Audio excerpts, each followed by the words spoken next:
All right, all right, all right. Ladies and gentlemen, good afternoon, good afternoon, good afternoon. Happy Wednesday, W-I-N-S day. This is the day, Wednesday, that the Lord has made. We're already rejoicing. We are glad in it. Good afternoon to all of you amazing people out there in the internet world. Welcome to the Ramon Preston Show. Today is Wednesday, July the 31st. And as we prepare to enter into a new month, we want to give you some information that could help you along the way, especially if you have big goals, big ambitions, aspirations that you want to see come to pass. We're here live today in the beautiful Buckhead community of Atlanta, and we're going to be talking about part 2 of the 4 profiles within a business enterprise. So if you're coming on joining me live, I need you to do me a quick favor. Put in the comments what city you are watching the Ramon Preston Show from. I appreciate all of you for your continued support. For those of you that always show up and participate in our daily lives, thank you so much. My hope and expectation is that you're getting value from what we're sharing, and I hope that you're sharing this information with other people so that we can help more people get to their next level. Again, welcome to the Ramon Preston Show. Put in the comments what city, what state, what area you're watching us from. We appreciate your love, your support, your participation. If you have any questions, feel free to put the questions in the comments, and we'll do our best to answer those questions. For those of you that are watching for the first time, welcome to the Ramon Preston Show. I'm your host, Ramon Preston. Every Monday through Friday, 12 o'clock noon Eastern Standard Time, I show up here live to give you the game, to show you how you can properly start, properly structure, and at some point scale your business and your income streams. My squad and I, we are always available to help you and to answer any questions that you might have. Now, today, I want to dig a little deeper because yesterday was part 1 of this conversation on the 4 profiles within a business enterprise. Okay, so let me establish this foundation first and foremost. When I say a business enterprise, okay, when I'm using the term business enterprise, what am I talking about? I'm not talking about a single LLC or a single S Corp or C Corp or a single entity. When I use the term business enterprise, and I'm not the best artist, but I just want to give you a visual. When I use the term business enterprise, here's what I'm referring to. I'm referring to you having at least one holding company that you're going to use as your parent company, okay? And you're going to have, I'll use circles, divisions. These are going to be some operational departments that you have.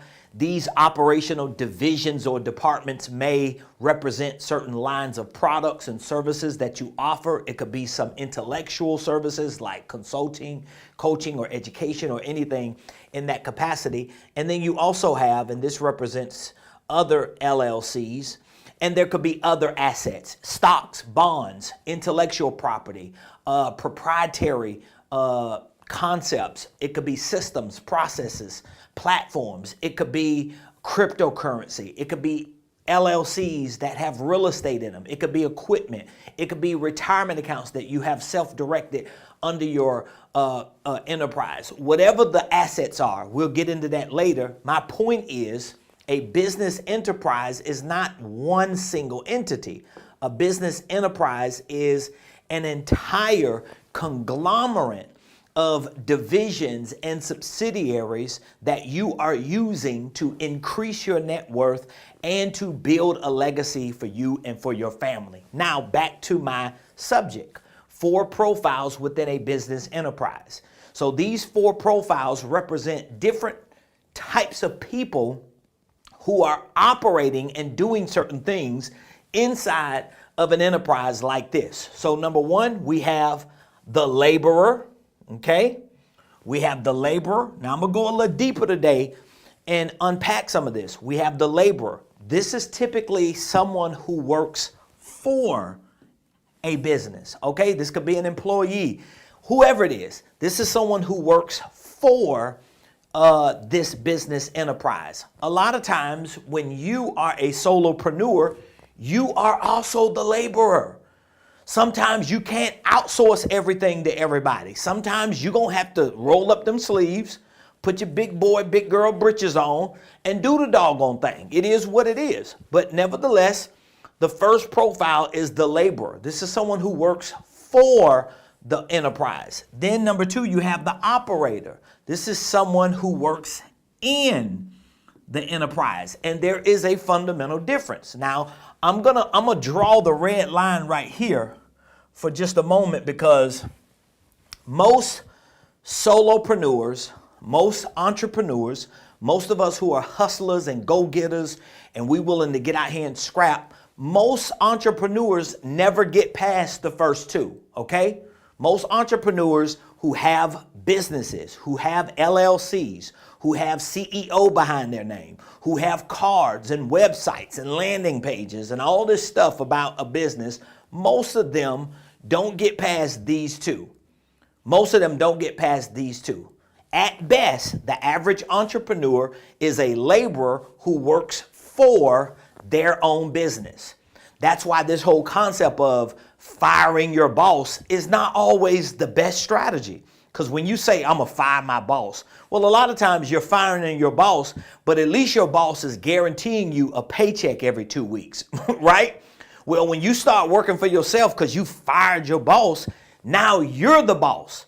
And a lot of entrepreneurs are worse bosses than their old boss because they can't even pay themselves every 2 weeks. And ask me how I know.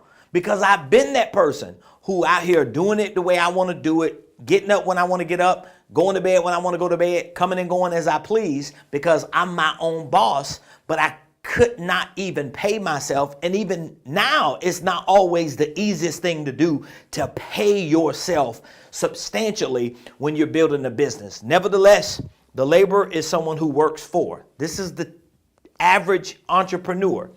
Now, most laborers, they deal with the technical aspects of the business. Okay, this is what most laborers do, and most entrepreneurs who are laborers working for their business. We just deal with the technical aspects of our business. We're just making sure our website is operating. We're making sure that if somebody calls, we call them back. We're making sure if someone sends us an email or a DM, we email them back, we DM them. We're making sure if somebody does buy one of our hoodies or hats, that it gets mailed to them, and that it's not something glitching. We make sure that if they want their car washed, that the car is washed right. Whatever the business is that we're in. Again, this is the laborer. This is someone who works for the business. They deal with the technical aspects of the business. Then you have the operator. This is someone who works in the business.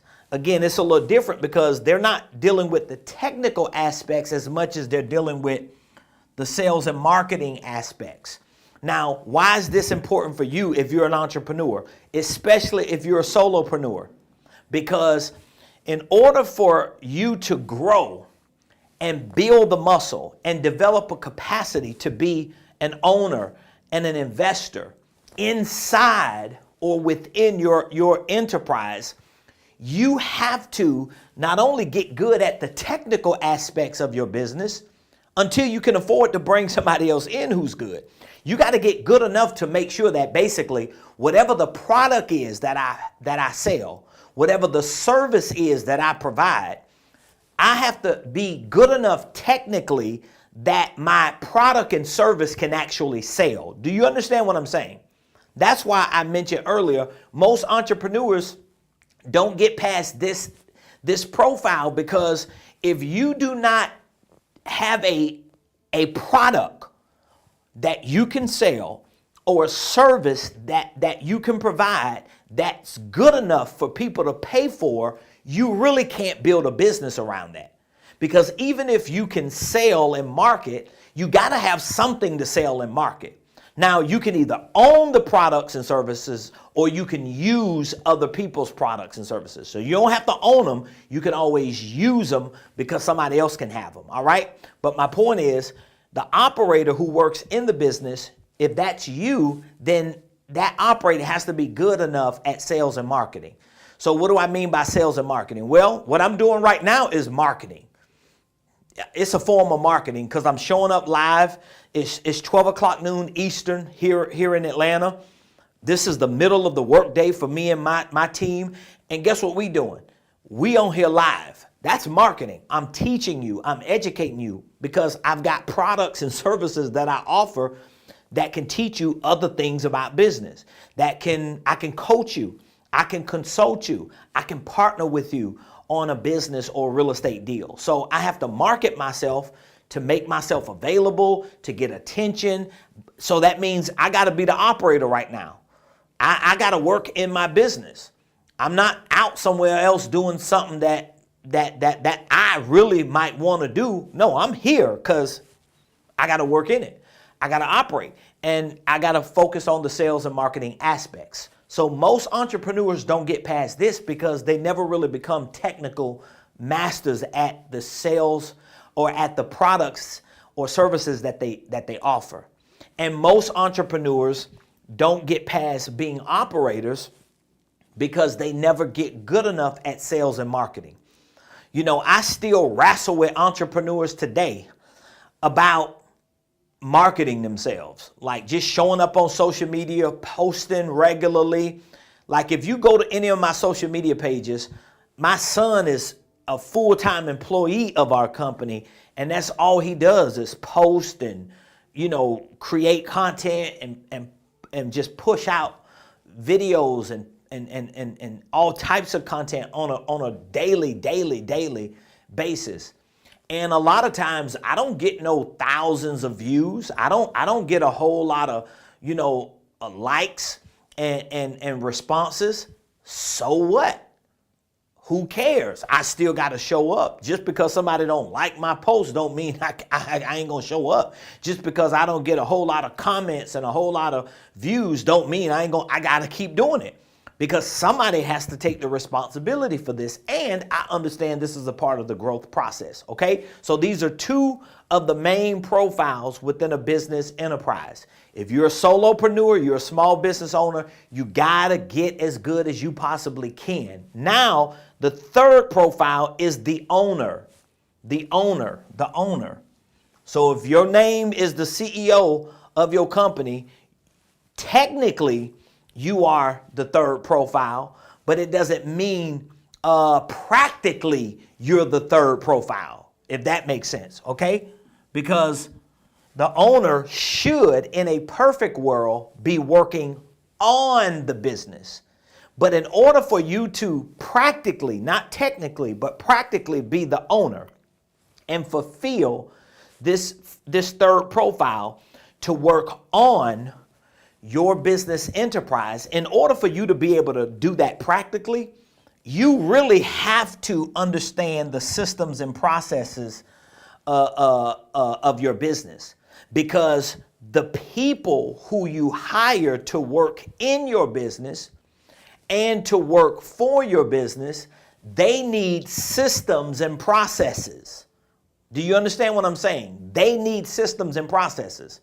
I was having a conversation a week or so ago with someone who was asking me about hiring people for their company. And I explained to them, if you hire people in your company, if you bring somebody in to work for your business as a laborer, to work on the technical aspects of your business, if you hire someone as operators to work in your business, transactional minded people, for sales and marketing. Let's just say you hire people to do that, okay?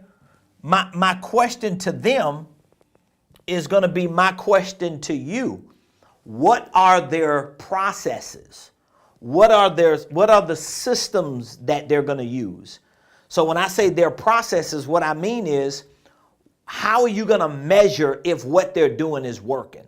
How are you going to make sure that if they're making calls as salespeople, if they're scheduling appointments, if they're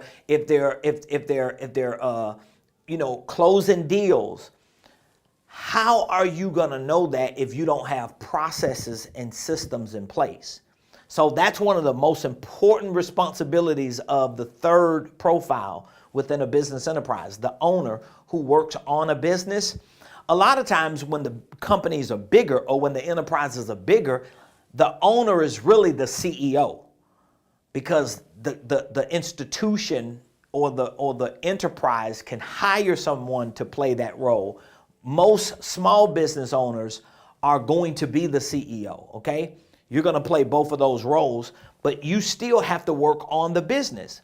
And you gotta have systems and processes for the people that you want to work for the business and in the business. Now, I went through this whole lesson just this past week in my coaching call, right? With all of our mentees and students. And one of the first questions I asked them all was this: which one of these profiles would you want to be? Like, which one do you want to become? Everybody answered the investor. Everybody said, I want to be the investor. Everybody that I asked that question to said, I want to be the investor. I want to be the one to work above the business, right? I think if I asked that to you today, if we were sitting down in front of each other, or I'm standing in front of you, if I were to ask you, like, which one of these four would you rather be? Most likely, you're not going to say, oh, I'd rather be the laborer, bro. I'd rather be the operator. Most of us won't even choose the owner if we can only pick one of these four. Most of us will choose the investor. Why would most of us choose the investor? I wonder if you know why we would all choose the investor above owner, above operator, above laborer. If you're watching from IG, by the way, and you're commenting or leaving a question, unfortunately, I cannot read your comments or questions because you're watching me live through my phone. You would have to go over to LinkedIn. You would have to go over to Facebook or YouTube so that I can see you in the chat. But I'm just asking you, most of us would want to be the investor. Why? Because we would all prefer to work above the business, not on it, not in it, not for it. So that means most people who own businesses would prefer to not own the business, but to invest in the business. Do you understand this? I want you to wrap your mind around what I'm saying. If you look at these four profiles within a business enterprise, and if I ask you, which one would you prefer to be? Would you prefer to be a laborer who works for your business, an operator who works in your business, an owner who works on your business through these different aspects, or would you prefer to be an investor working above this business? Most entrepreneurs, and I just asked this question on my coaching call. I asked it yesterday during the live. Everybody gave me the same answer: investor. No one said owner, no one said operator, no one said laborer. So what does that say to us? What does that mean for us? Well, it says and means a lot. It says and it means that if the average business owner had a choice, they would not be a business owner. They would be an investor. That's what it says. So if that's the truth, then while we are laboring for our business, operating in our business, owning and working on our business, what should we focus most of our attention on, and what skill set should we be developing? We should be focusing our attention on being an investor. We should be developing the skill set and the mindset for the investor. And we should learn to get real good at working above a business enterprise. Now, how do we become the investor? How do we build the skill set, the mindset, the mental and physical and operational muscle to become the investors? Well, what we're saying is we want to become the guy or the gal who works above a business. Well, guess what? Investors are not concerned with the technical aspects of a business most of the time. Investors are not concerned with the sales and the marketing other than maybe the revenue of a business. Investors are not necessarily concerned about the systems and processes unless some of these aspects are a part of the value that they add to a business or an investment. But for the most part, the investor is working above the business because they have a different set of skill sets. They have a different mindset. They have a different operational responsibility. And even if it includes the technical aspects, sales and marketing, systems and processes, most importantly, it's going to include and involve capital. It's going to include and involve assets, whether it's the accumulation of them or the acquisition of them. And this is why for the last, I would say, for the last 2 to 3 months, at least for the last 2 to 3 months, this is why I've been talking a whole lot about this with my students and my mentees and my clients. Anybody that's inside of my coaching community, my educational community, my mentorship community, they have been hearing me talk more about this than they have anything. Okay? Why? Because as an investor, capital becomes your best friend. Now, I'm not talking about revenue from sales. I'm talking about capital from relationships, capital from knowing how to put deals together, knowing how to find assets, accumulate assets, and acquire assets and utilize capital to make these transactions happen and work above the actual businesses that are generating revenue through sales and marketing, operating above the businesses that need systems and processes for their people, operating above businesses that need laborers who work for the company, executing the technical aspects. This is where your skill set and your mindset needs to be focused on, to the extent that I'm not even encouraging people in my community anymore to start a business from the ground up. I'm not even encouraging people anymore to do that. I'm almost at a point to where I'm discouraging people from becoming owners of startup businesses. I'm really at that point where I'm almost discouraging people, because most of the entrepreneurs that I have worked with, and hopefully you don't get offended if you're one of them, but most of the entrepreneurs that I have worked with, I mean as a real coach working with them, I don't know if this is to my benefit or to my detriment as a coach, but it is what it is.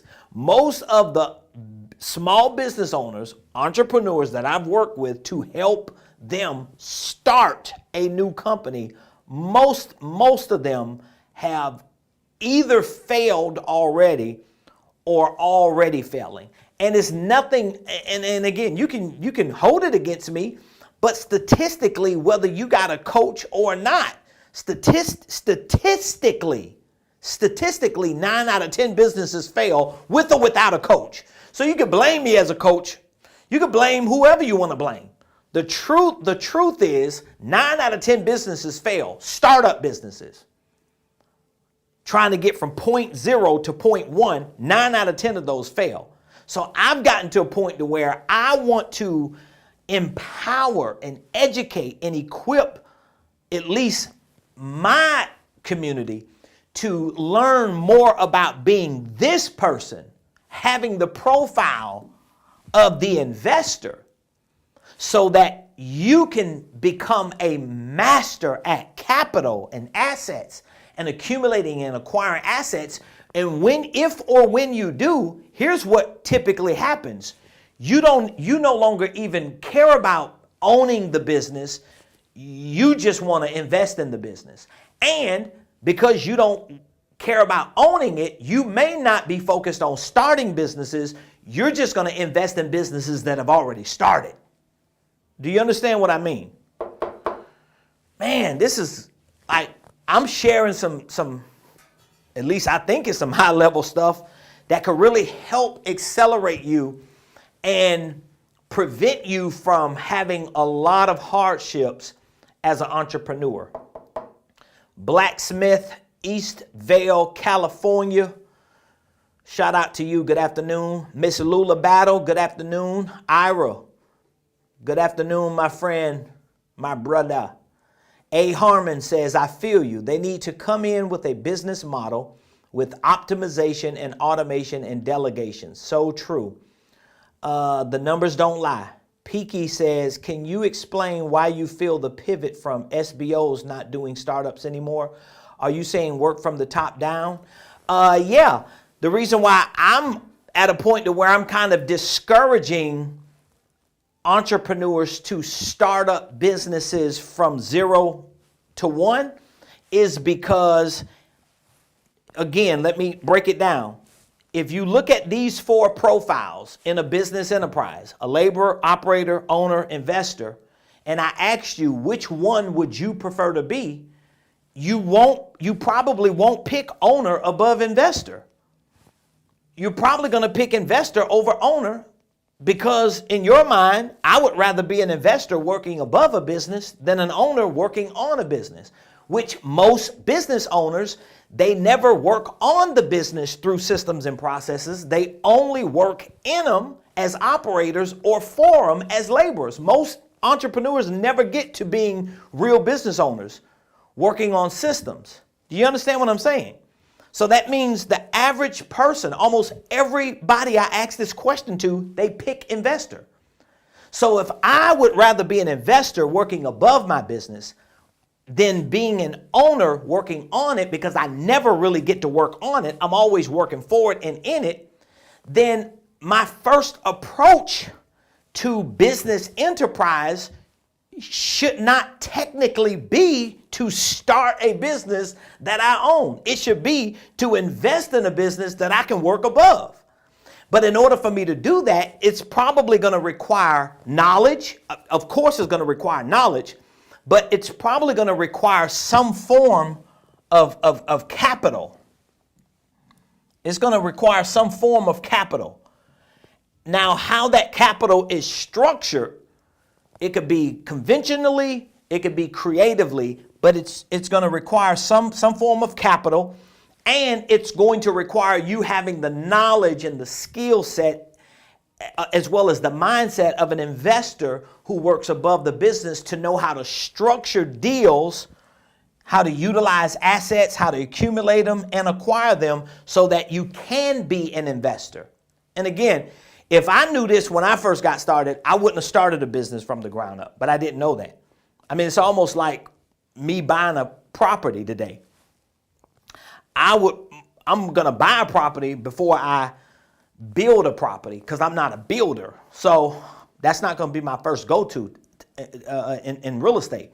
My first go-to is going to buy a property that's already been built that I can bring value to, maybe fix it and flip it and make money from the equity spread or whatever. I might not do that as a builder, okay? So that's why I'm saying I would probably discourage this, because most business owners, they never work on a business through systems and processes. Like, I'm a business owner. In our company, we have 5 full-time staff. And guess what? Even though I do work on my business, I still have to work in it and for it, even now. And I don't see where I won't work in it and for it, even with 50 employees, because I still want to make sure sales and marketing is happening every day. I want to make sure that the technical aspects of delivering the products, delivering the service, providing, excellence to our customers and clients. I want to make sure all that stuff is good. Of course, somebody can be hired to do it, but I'm still going to chime in to make sure it's straight. So I don't know if there's ever a time that I don't do this to some extent or be curious about how it's going. Okay? Peaky says, this is great. I wonder how many people wish they didn't become owners of a business instead of the investor. Is it too late to switch directions if you already have the business up and running? No. This is why I talk about the holding company.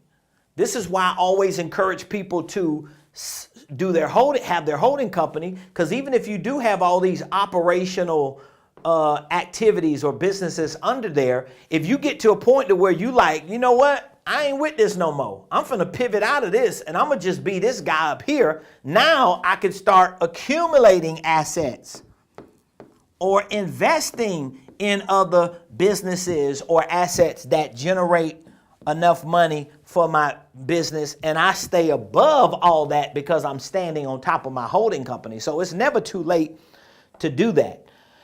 Blacksmith said, info is on steroids, for real. This is it here, y'all. This is the game. This is the game right here. And this is one of the reasons why I have talked so much just within the last maybe 4 or 5 years about holding company structures, because when you have that type of structure, it better positions you to be this person. Because even though I have this board, it's all scribble now, but what happens is when you start out with the holding company, it just makes it easier for you. Like, this is how I started with my holding company, right? So then I created products and services to sell and monetize. Then when you have subsidiaries, you're still at the top.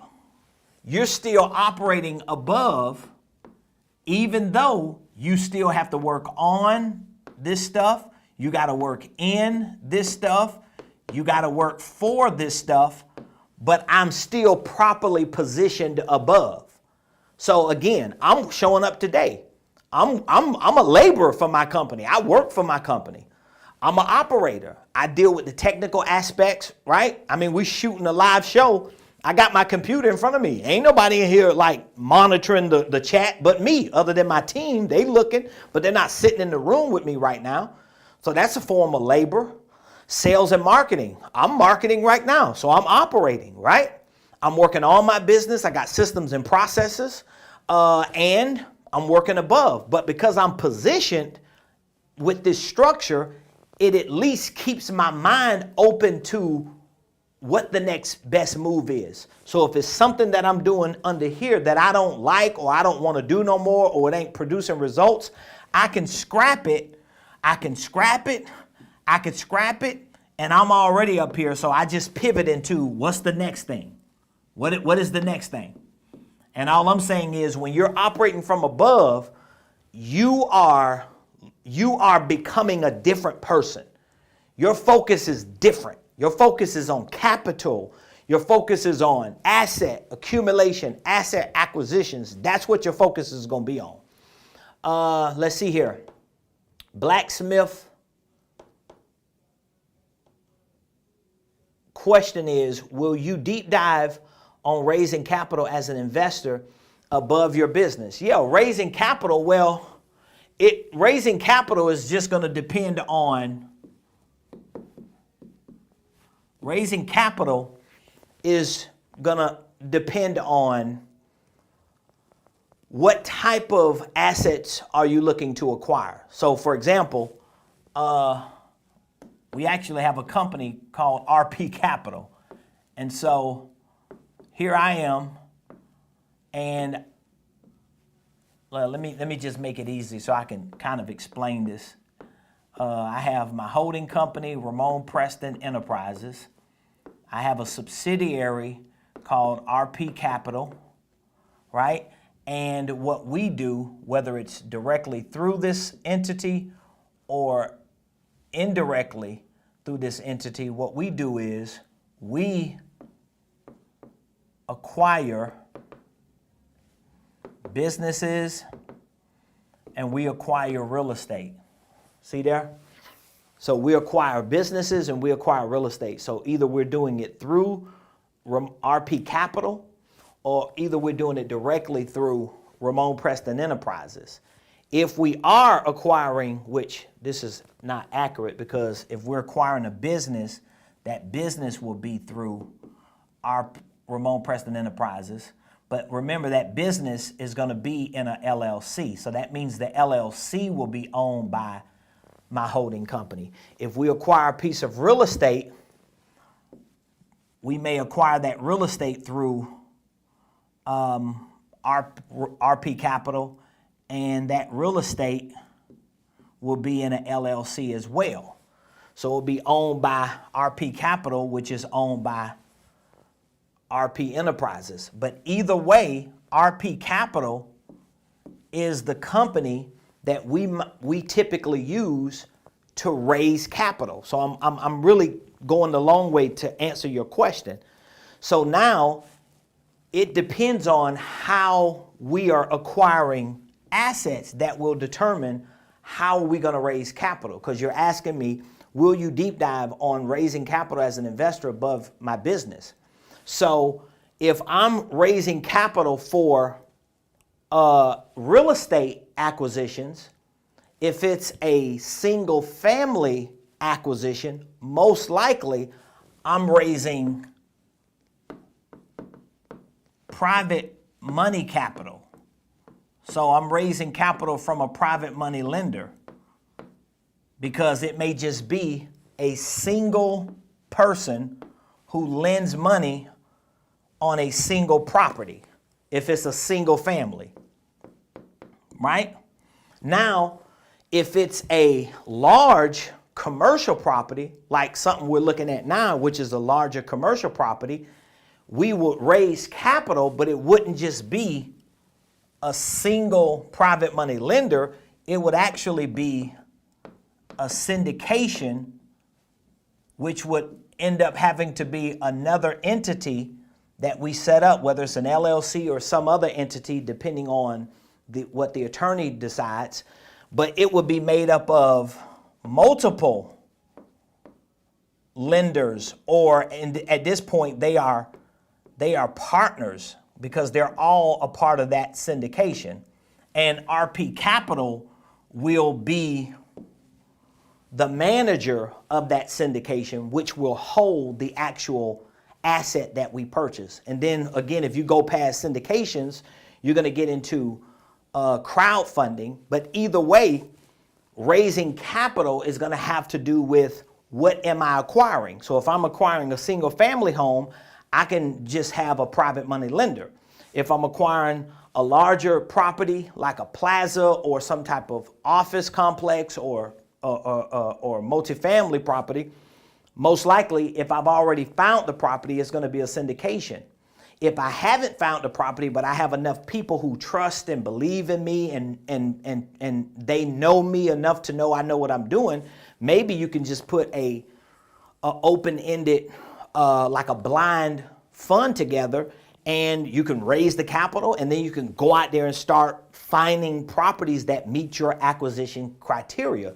You will essentially do the same thing with a business, but you will do that with more of a syndication or crowdfunding type entity where you want to acquire a business. Either they're going to become a partner with you on that business, or you're going to have to put some type of syndication or a crowdfund together. So raising private money, raising syndication money, raising crowdfunding money all comes down to who you are and have you positioned yourself and established credibility for yourself.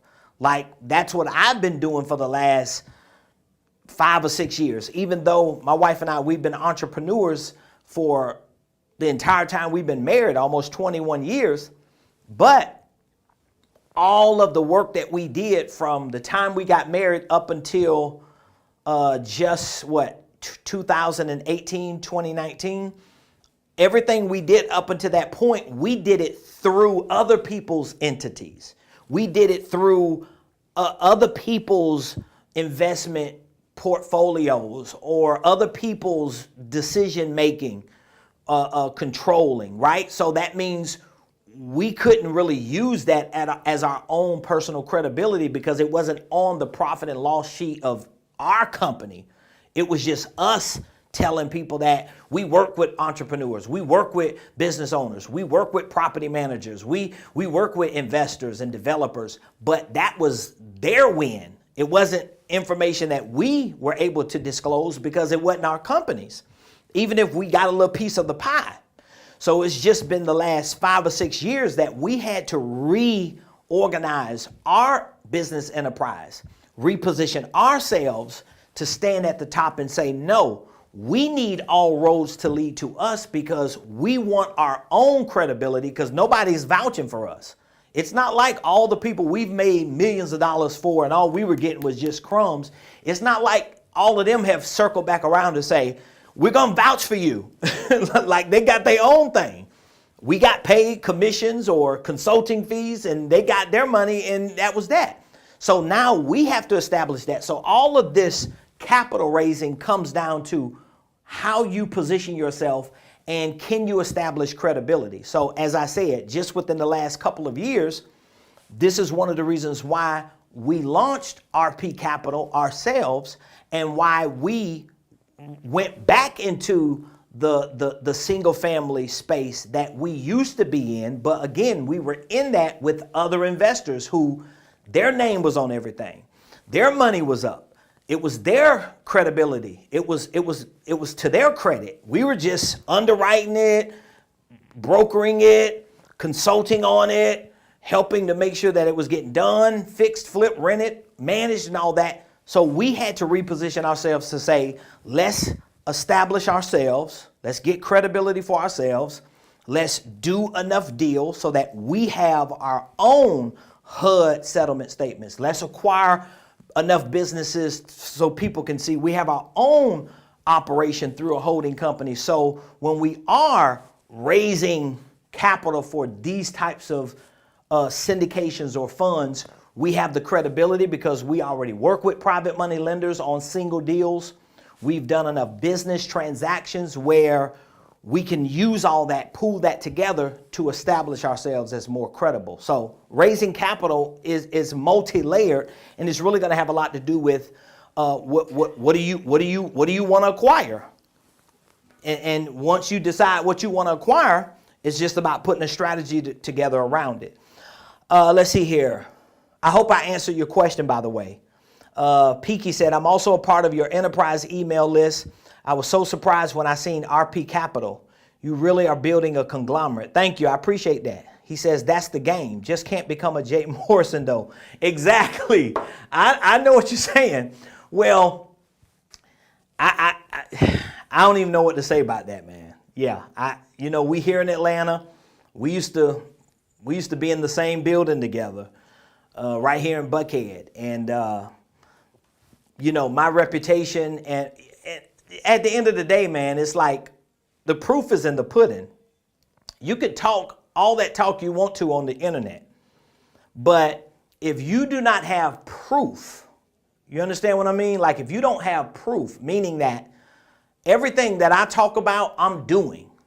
So I didn't start talking about, I've known about real estate investing. My wife and I, we've been in real estate our whole time. We've been married for 21 years almost, right?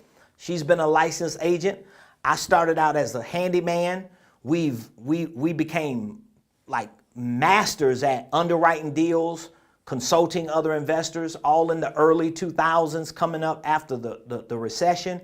We had a property management company. We managed properties for investors. We had their portfolios where we controlled.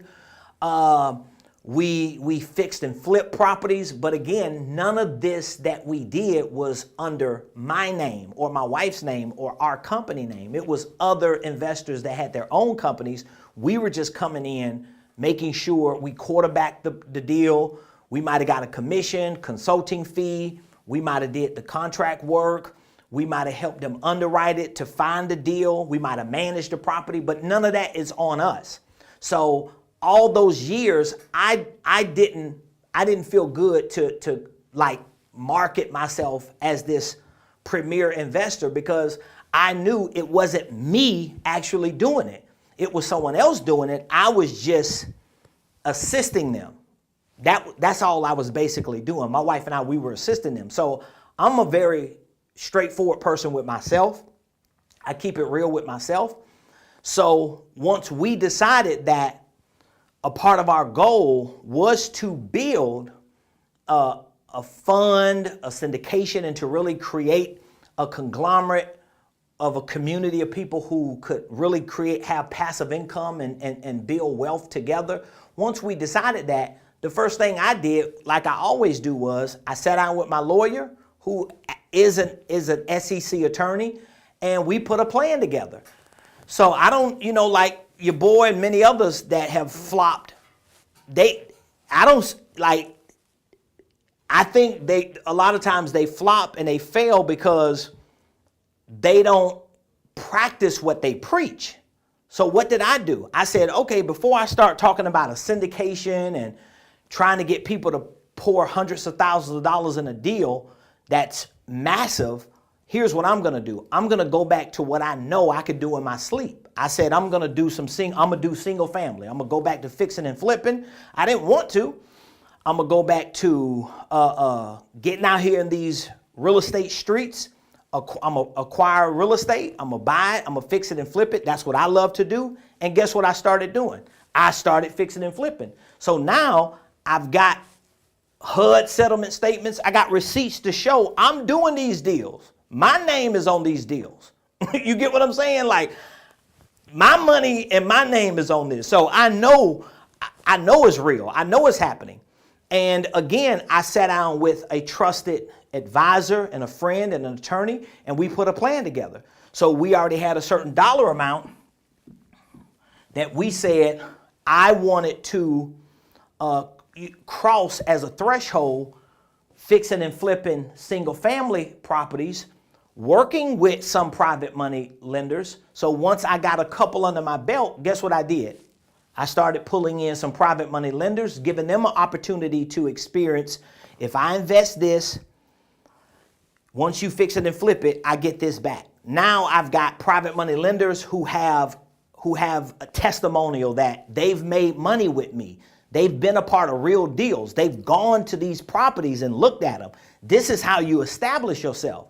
So when I sit down, which hopefully sooner than later, and talk to the private money lenders and people that I have in my community and say, hey, I have a bigger deal that you don't just have to be a private money lender in, you can actually be a partner in, and we need to put this syndication together. What do you think they're all gonna say to me? Oh, bro, you done proved yourself. We know you doing it. You ain't just on the internet talking about it.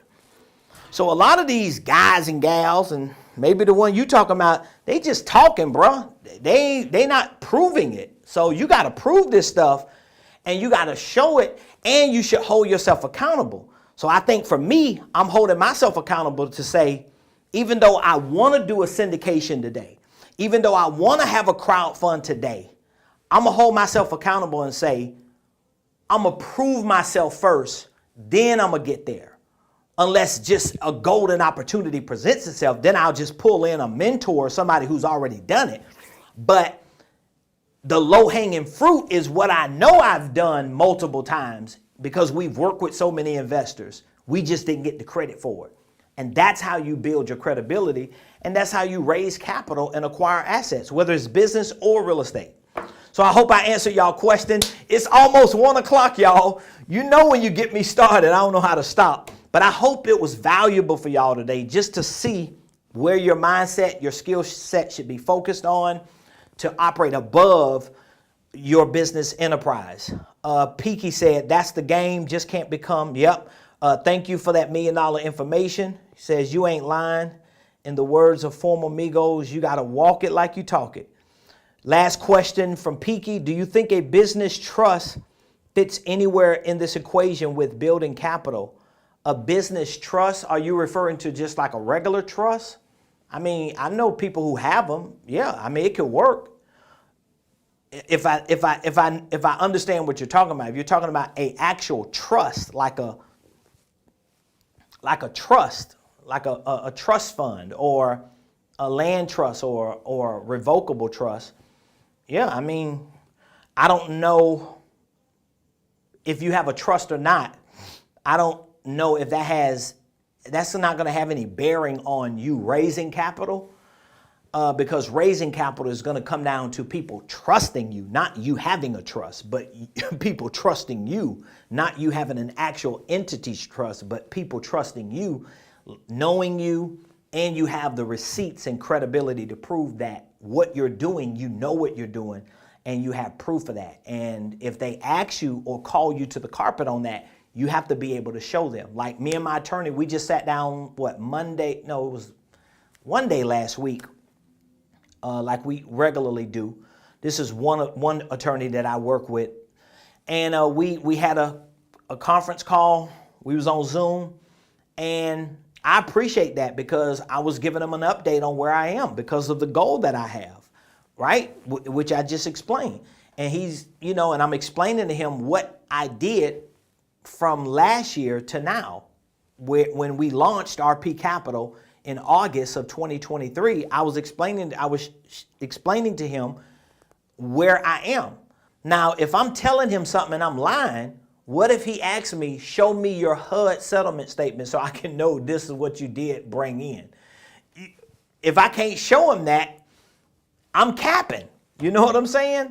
And I think some of these people that we listen to and follow and quote unquote trust on the internet, we're doing this without vetting them, without getting receipts and proof that, are you doing what you said you're doing? So I'm not going to tell people I'm doing something I'm not doing. I'm just not that person. I don't want to lie to me, more so lie to you. I don't want to lie to myself. I don't want to live in delusion. So anyway, I appreciate you all for joining. Please put in the comments what your biggest takeaway was from today's show. Of course, if there's anything we could do to help you, if you have any questions, maybe you would like access to our Millionaire Blueprint. It is our educational and coaching program that we have available. And it's an extraordinary program. We actually teach the ins and outs of everything we're talking about right now. We teach the ins and outs and coach you on starting and structuring holding companies, asset management, asset accumulation, asset acquisitions. We're preparing to launch a new business acquisitions course with training modules inside of this Millionaire Blueprint. We have courses inside of that for systems and processes, how to integrate them into your business, creative real estate investing, creative tax strategies. Everything that I have done and everything that I do, I have courses and coaching for. I don't talk about and coach people on what I don't do. But what I do, and I know what I'm doing. So anyway, if you need more information or if you just have a question about what programs we have available, you can always text strategy or call one of the numbers that you see, screenshot it, and you can also fact check your boy. The easy way to fact check your boy is just to Google Ramon Preston. How about that? Just Google Ramon Preston. Google Ramon Preston and see what comes up. One of the things that you're going to see come up is RamonPreston.com, which is our main hub, our website. And when you go there, you'll find out about our holding company, about what we're doing in terms of buying businesses and buying real estate. We're in the business buying and real estate buying business. So if you know someone who's interested in selling their business or their property, you can reach out to us. All the forms that are needed to fill out, you'll find at RamonPreston.com. But if you just have a question about what move you need to make, what pivot, just text strategy or give us a call. I'll be more than happy to jump on a call and help you out with that. All right. Appreciate you all. Thank you, my brothers and my sisters. And I look forward to seeing you all tomorrow. Same place, same time, right here, 12 o'clock noon Eastern, live from the beautiful Buckhead community of Atlanta, the AT and the L, on the Ramon Preston Show.